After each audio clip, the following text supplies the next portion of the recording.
এবং আমাদের মাননীয় অ্যাটর্নি জেনারেল মহোদয় আছেন এবং আমাদের মাননীয় প্রধান বিচার মহোদয় আছেন। আগে আমি ওনার দৃষ্টি থেকে আজকে কিছু উদ্দেশ্য বলার জন্য। আসসালামু আলাইকুম। আমার নাম মোহাম্মদ ফয়সাল করিম। আমি মোহাম্মদ ফজল করিম সাহেবের বড় ছেলে। তো ওনার দীর্ঘ কর্মময় জীবনে এখানে শেষ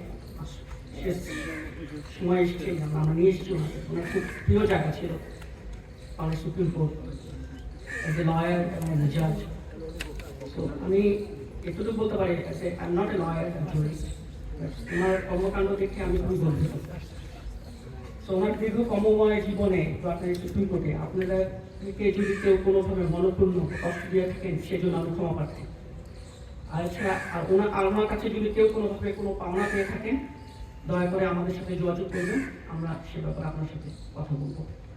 সো আমি ওনার বিদাহী আত্মার মাগফিরাত কামনা করছি আপনাদের সবার থেকে, এবং দোয়া করবেন আল্লাহ যেন আমাকে জান্নাত নসিব করুন। আসসালামু আলাইকুম।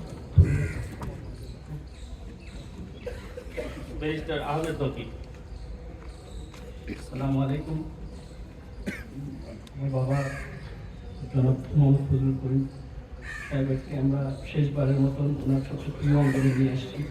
ওনার জীবনের বেশিরভাগ সময় উনি এখানে কাটিয়েছেন এবং প্রচুর স্মৃতিচারণ করেছেন।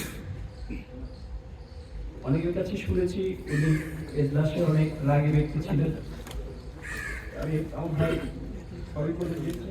আমি সবার কাছে কাউকে যদি কোনো দুঃখ দিয়ে থাকি, কাউকে যদি কষ্ট দিয়ে থাকেন, আমার বাবাকে মাফ করে দেবেন। আমার বাবার জন্য জান্নাত নসিব করেন, আল্লাহর জন্য ওনার গুনাহকে মাফ করেন, এই এখন আবেদন। আর আমাদের কোনো আবার কোনো দেনা পাওনা থাকলে আমরা দুই ভাই আছি, আমাদের house number 41 Suhrawardy Avenue Baridhara আমাদের ঠিকানা। আমি এখানেই রেগুলার প্র্যাকটিশনার। কোনো দেনা পাওনা থাকলে আমরা আমাদের সাধ্যমতো পরিশোধ করতে চেষ্টা করব। আমার বাবার জন্য দোয়া করবেন। আসসালামু আলাইকুম। এখন আমি কিছু বলার জন্য সবই